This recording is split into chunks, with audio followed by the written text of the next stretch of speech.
Seja bem-vindo ao podcast de Alimentação Saudável. O meu nome é Mafalda Rodrigues de Almeida, sou nutricionista, fundadora da Levit e autora de 3 livros de receitas. Por aqui vamos falar de todos os temas quentes relacionados com nutrição, saúde e bem-estar. Quero que este podcast venha simplificar as suas escolhas alimentares no dia-a-dia e espero que o inspire para uma vida mais equilibrada.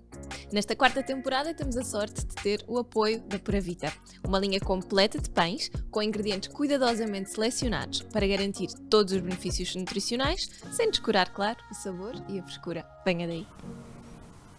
Olá e sejam muito bem-vindos a mais um episódio do nosso podcast. Hoje vamos fazer aqui um episódio dedicado a porque é que nós temos tanta vontade de comer doces. Isto é uma pergunta que me fazem muito em consulta e resolvi também explicar um bocadinho, fazer assim um episódio mais curto para, de facto, entrarmos aqui num campo da fome emocional que vai sempre parar aos doces. Isto porquê? Porque, obviamente, uma fome emocional não tem que ser doce. Há pessoas que, no fundo, acabam por ir escolher as batatas fritas, ou há pessoas que são bolachas, mesmo bolachas de água e sal, há pessoas que vão para os termossos ou para os frutos secos, há pessoas que até comem tudo o que for, até coisas saudáveis, não tem necessariamente que ser coisas más. A fome emocional, no fundo, é um bocadinho um ato de comermos sem razão aparente de fome, não é? Mas para tapar ali um buraquinho de uma emoção que não foi tão bem esclarecida.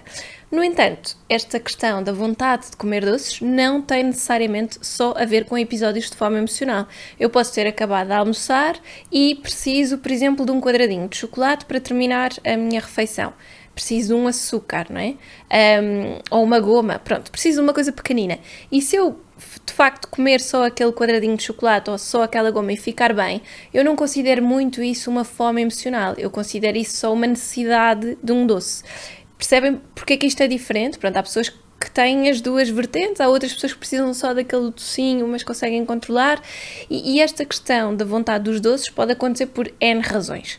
Há pessoas que comem mesmo, de facto, muitas quantidades de açúcar e sentem a necessidade do doce em todas as refeições ao longo do dia, e geralmente isto pode estar muito associado, e é logo assim um fator de alarme para mim, no que toca a possíveis infecções fúngicas, por exemplo, candidíases, herpes, porque estes fungos alimentam-se muito de açúcares simples. Às vezes podem ser também infecções bacterianas, mas aquilo que eu vejo mais em consulta são, de facto, desequilíbrios a nível das cândidas ou dos herpes, que são fungos que nós temos naturalmente presentes no nosso organismo e que, por alguma razão, pode ser por cansaço, por estarmos com o nosso sistema imunitário mais comprometido, por não andarmos a dormir tão bem, eles vão se reproduzindo e, portanto, eles naturalmente vão estimular esta necessidade do doce no nosso organismo. Se não tiver a ver com isso necessariamente, pode ter a ver, por exemplo, com andarmos a dormir mal. O dormir mal ou dormir pouco faz com que nós tenhamos muito mais tendência para querermos alimentos menos saudáveis ou, como eu já vos disse várias vezes em vários episódios, quando nós não dormimos tão bem, temos tendência a comer mais 20% das calorias e muitas vezes estes 20% em maus alimentos, eu não gosto muito de dizer maus alimentos, mas alimentos que são mais ricos em gordura ou mais ricos em açúcar e portanto não nos vão trazer aqui, não nos vão acrescentar assim nada de especial. Depois, se nós tivermos muito stress, esta vontade do doce também pode aparecer um bocadinho por compensação, mas aí vai colar mais com a fome emocional. E de facto, se nós tivermos desequilíbrios na glicémia, por exemplo, imaginem, se eu consumir um chocolate preto ou um mini Twix, como há muitas pessoas que me dizem na consulta, como se fosse assim uma coisa muito ligeira e que não faz mal nenhum, não é? Mas imaginem, todos os dias eu como aquele açúcar, naturalmente o meu organismo já vai produzir insulina a contar com aquele mini Twix. Se eu termino a minha refeição e bebo só um café e não junto ali aquele doce, o que vai acontecer é que eu vou ficar com insulina a mais. Essa insulina a mais pode levar a um episódio de hipoglicemia, às vezes, não é? Porque todo o açúcar foi de repente muito arrumado e de repente eu tenho insulina a mais, portanto, isto pode levar a uma diminuição de açúcar que faz com que haja aquela sensação de fraqueza, agora preciso mesmo de um doce, e depois ainda é pior, não é? Daquela questão de dependência do açúcar muitas vezes também tem a ver com o hábito, o nós já estarmos sempre a dar açúcar naquela altura do dia e o nosso corpo já pede.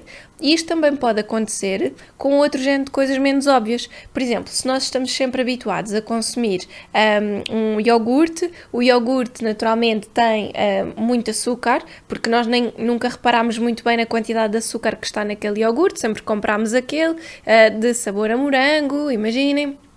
E nunca vimos que tinha 12 gramas de açúcar, quando o nosso limite, teto máximo, devia ser as 6 gramas de açúcar por 100 gramas. E ele de repente tem o dobro.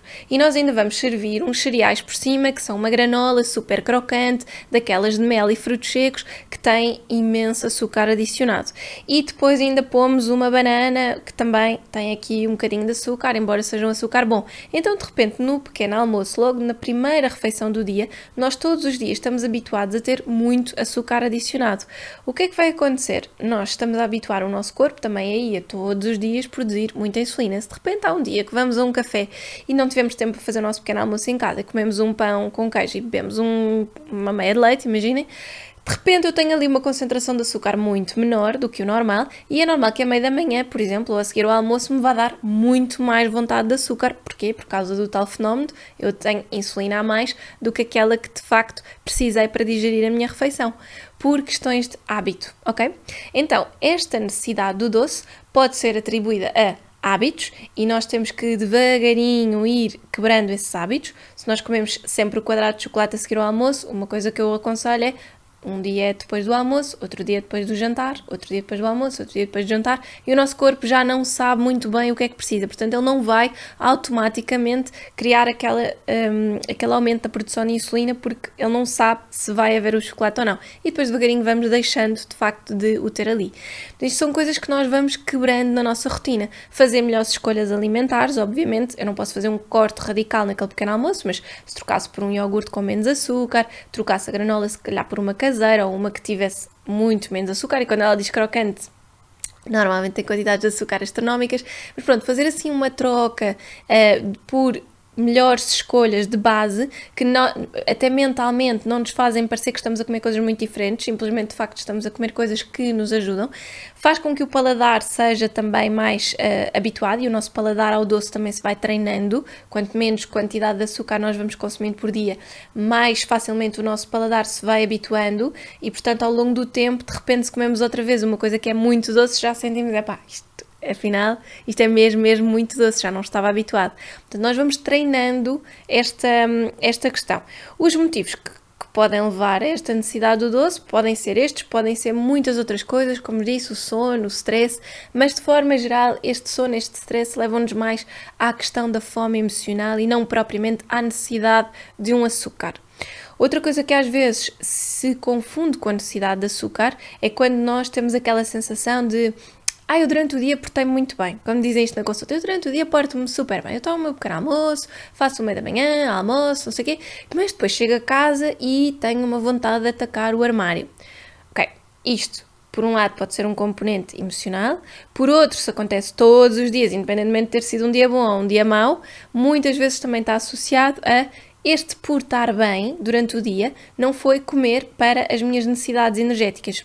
E isto muitas vezes é um problema que leva a que muitas vezes as pessoas comecem a aumentar de peso. Porquê? Porque durante o dia, quando nós precisamos de mais energia, estamos a comer pouco e depois, ao fim do dia, claro que temos um mecanismo de compensação. Portanto, vamos comer muito mais coisas. Podem ser doces, podem ser salgados, mas na maior parte das vezes o que eu vejo que as pessoas me dizem são os doces. E vão para as bolachas, vão para os chocolates e depois às vezes chega a hora do jantar e já nem têm fome, já nem comem nada, não é? Portanto, isto não são comportamentos alimentares equilibrados.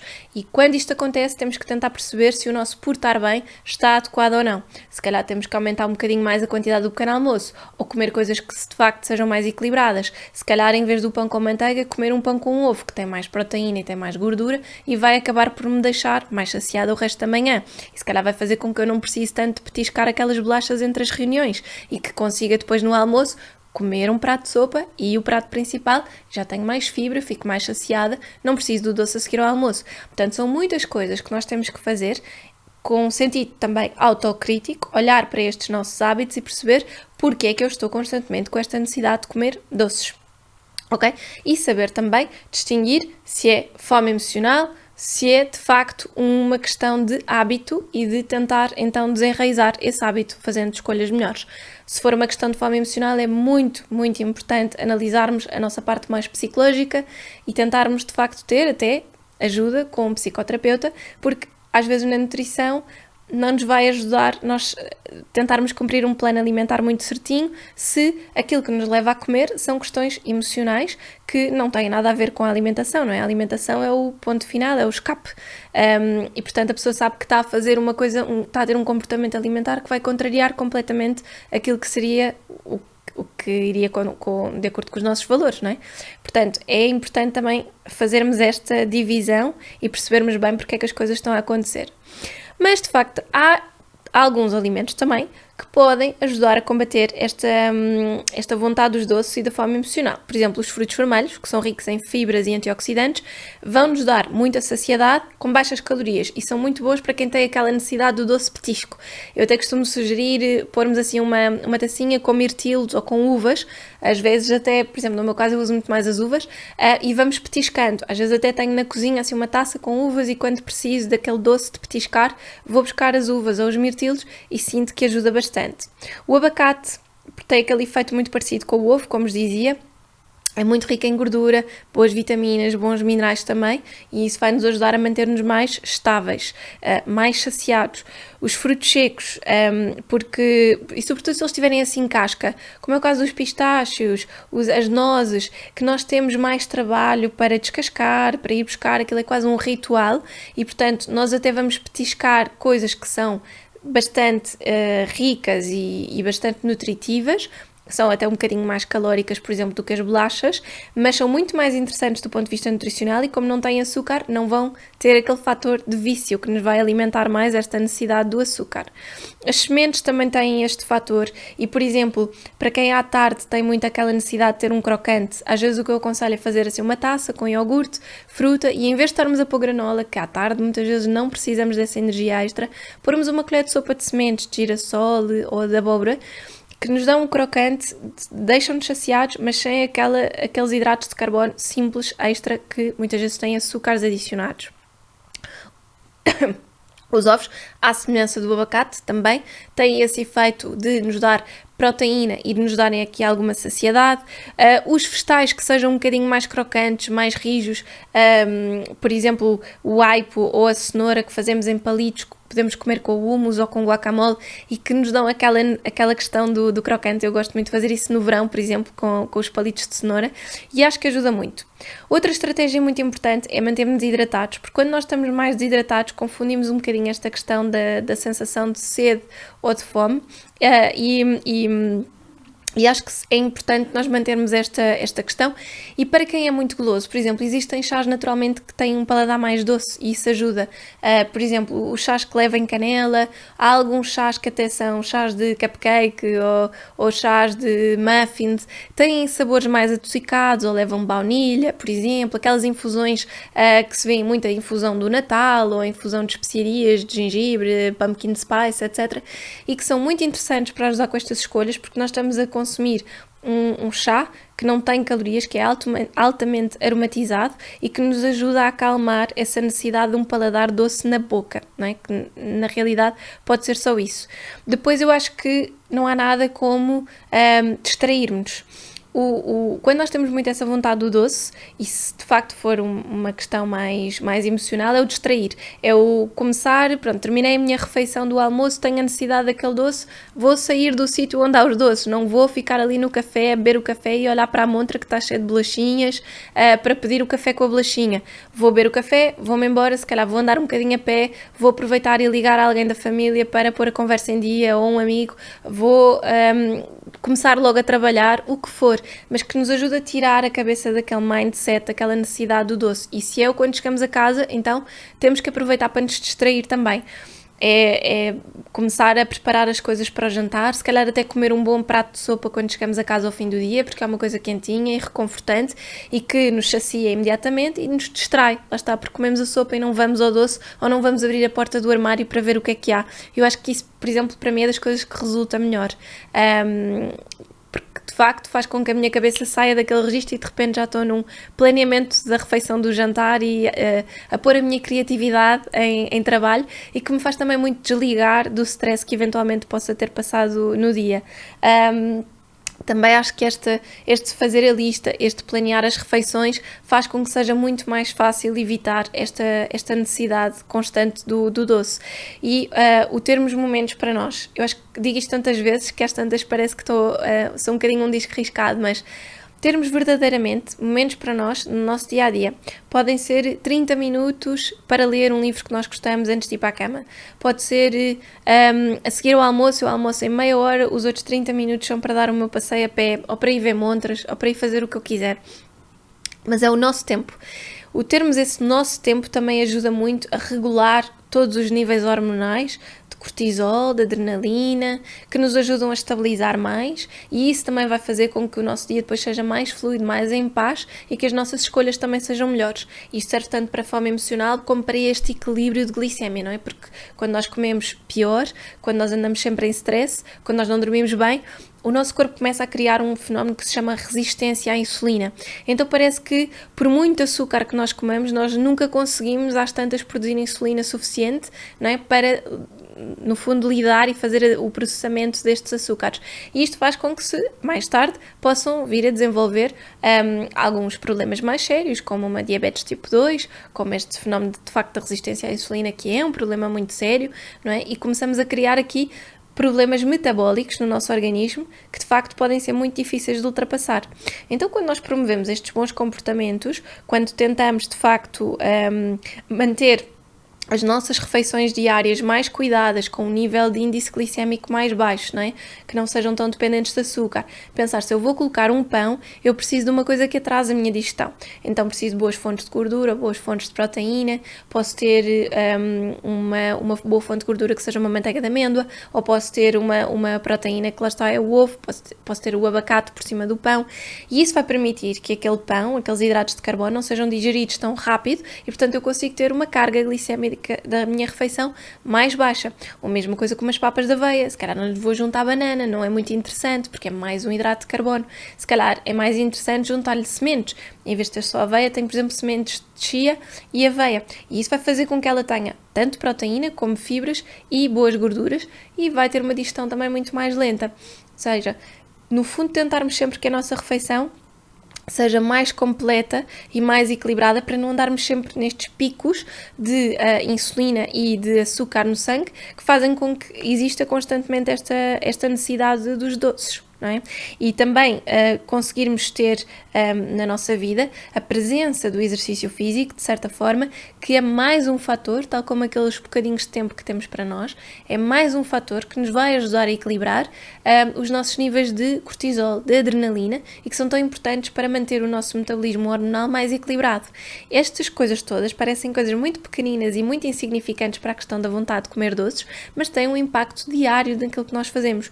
E é o que eu vos digo, nós temos um ritmo de vida tão corrido, esquecemos destes tempos para nós, esquecemos de fazer exercício, estamos sempre no fazer, que depois o nosso corpo também está sempre nesta correria, não é? Portanto, nós precisamos de mais açúcar para nos dar energia e mais açúcar para nos alimentar, porque nós fizemos uma refeição tão simples e tão a correr e rápida e nem tivemos tempo para metabolizar aquilo, tinha um índice glicémico muito alto. Claro que na refeição a seguir o meu corpo vai responder com um disparo de insulina e, portanto, eu tenho que corresponder àquela quantidade de insulina, senão vou ficar com mais vontade de comer açúcares para corresponder a seguir, não é?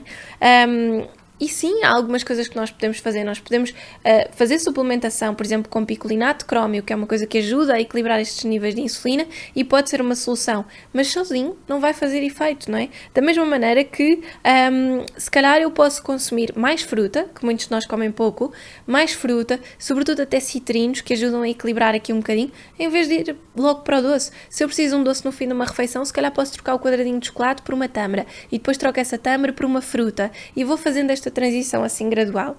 E depois também pode-se ter snacks saudáveis que me permitam ter aquele paladar doce, mas que não são assim tão ricos em açúcares simples. Posso fazer as bolinhas energéticas com tâmaras ou passas, cacau, avelãs ou amêndoas.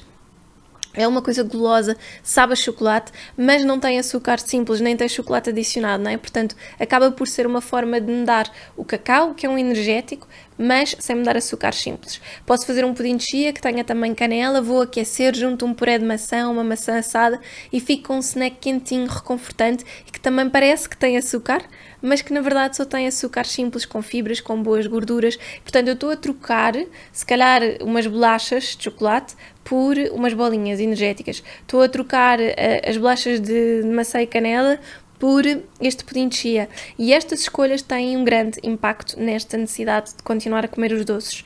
Depois, aumentar o aporte de fibra. Nós comemos muito poucas fibras.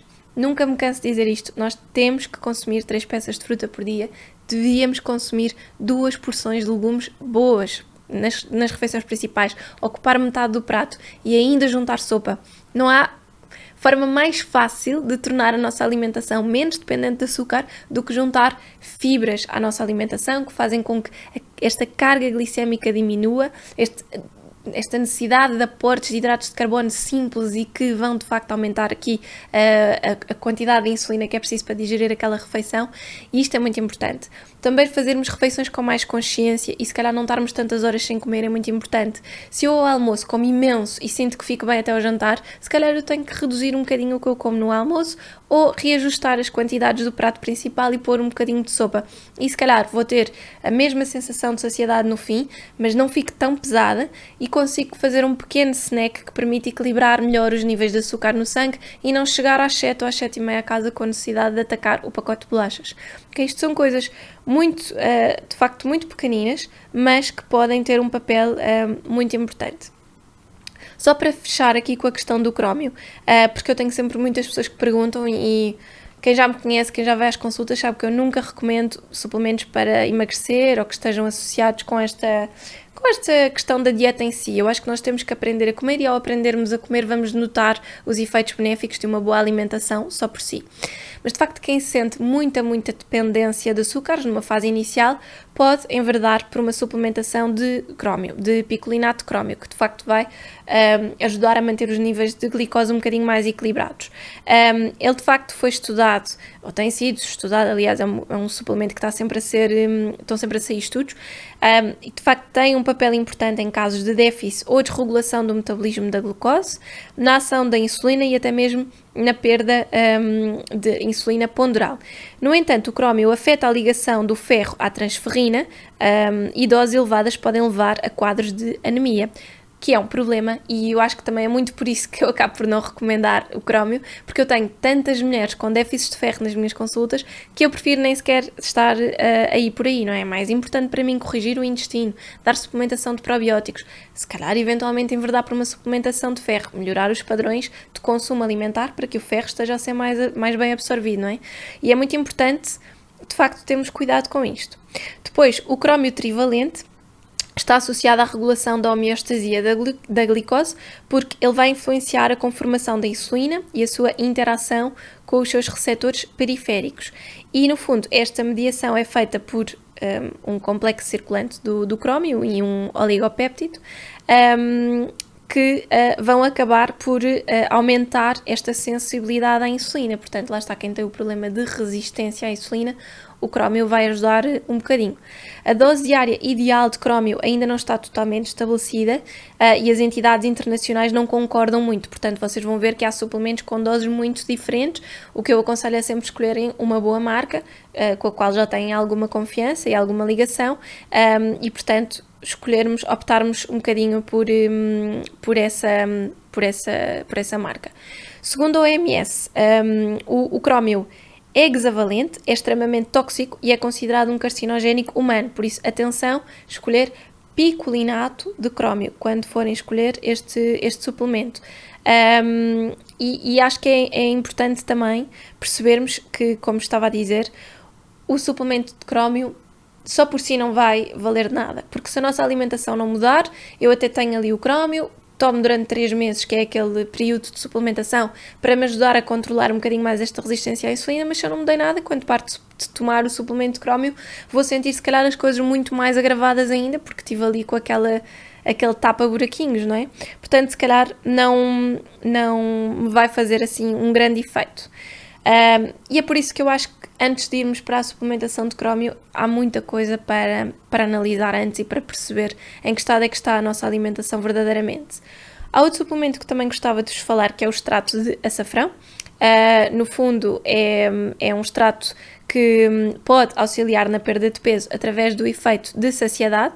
O mecanismo da ação que ele tem faz com que ele iniba a recaptação de serotonina, que no fundo é aqui um neurotransmissor que vai regular o sono, o apetite, o humor, e na prática isto é refletido com um controle maior de saciedade, uma redução do stress, uma diminuição da ansiedade e de sintomas de depressão, o que é bom sobretudo para quando esta vontade de comer doces está muito associada a uma fome emocional, não é? Todos são decisivos, não só para controlar a compulsão ligada à ansiedade, mas também para proporcionar uma maior qualidade de vida. E podem ainda ajudar na melhoria da sensibilidade à insulina, na redução dos níveis glicémicos e insulínicos e promove a redução de concentrações sanguíneas de lípidos e marcadores de peroxidação lipídica. Ou seja, este extrato de açafrão pode, tal como o crómio, ajudar de facto a melhorar aqui estes padrões de resistência à insulina, mas ao contrário do crómio, que é muito associado só ao apetite por doce, esta vontade, esta necessidade do açúcar, o extrato de açafrão é mais associado, por exemplo, também à questão da ansiedade, da depressão, que estão muito mais ligadas à fome emocional. Embora nos dois eu tenho sempre que ressalvar que os suplementos em si não vão resolver só o problema, não é? Se eu tiver um problema de fome emocional que eu não vou corrigir a nível de psicoterapia, só com o extrato de açafrão não quer dizer que eu vá fazer escolhas alimentares melhores, porque lá está, enquanto eu fizer a suplementação, se calhar eu consigo estar mais ou menos controlada e não há garantias, não é? Porque se há outros fatores emocionais que estão aqui muito presentes a descontrolar os meus comportamentos alimentares, enquanto eu não controlar esses fatores, se calhar a minha alimentação também não vai estar controlada.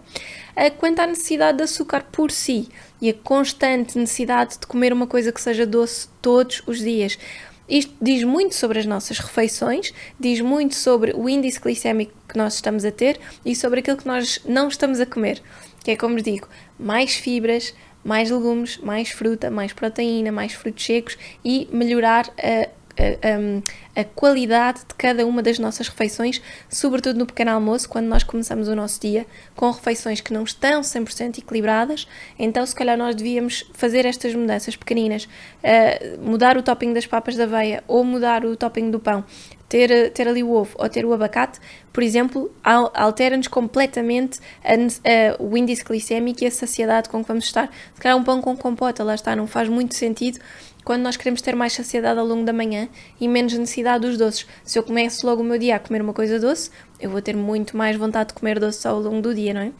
E não se esqueçam, muito importante, daquilo que eu comecei por referir neste episódio, que é, muitas vezes, a vontade de comer doces está associada a fungos que nós podemos ter no nosso organismo. Isto é uma coisa muito fácil de detectar. Por exemplo, quem tem aftas daquelas de capinha branca, muito frequentemente são aftas de cândida, é logo fácil de perceber. Se nas mulheres, por exemplo, há muita presença de candidíase, fácil de perceber, não é? Mas nem sempre nós estamos perante uma crise e, portanto, nem sempre nós estamos na fase pior. Às vezes essa vontade dos doces pode estar lá, porque eles estão em grandes quantidades, mas não nesses níveis preocupantes em que nós já temos os sintomas. Por isso é sempre importante controlar, tratar uma candidíase como deve ser, matar estes bichinhos à fome, não é? Não lhes dar açúcares simples, melhorar a qualidade da alimentação também vai ajudar muito a combater o problema de raiz, ok? Portanto, pensem mesmo nesta questão dos doces, não é só a necessidade de comer o doce e de resposta, tem a ver com toda a forma como nós nos alimentamos. E isso é das coisas mais giras que eu vejo entre consultas, quando na segunda consulta as pessoas me dizem a minha fome emocional melhorou imenso e eu não mudei assim grande coisa. E isso é muito engraçado, perceberem que se calhar com pequenos pormenores fez toda a diferença nesta necessidade, tá bem? Espero que tenham gostado, um beijinho, até para a semana.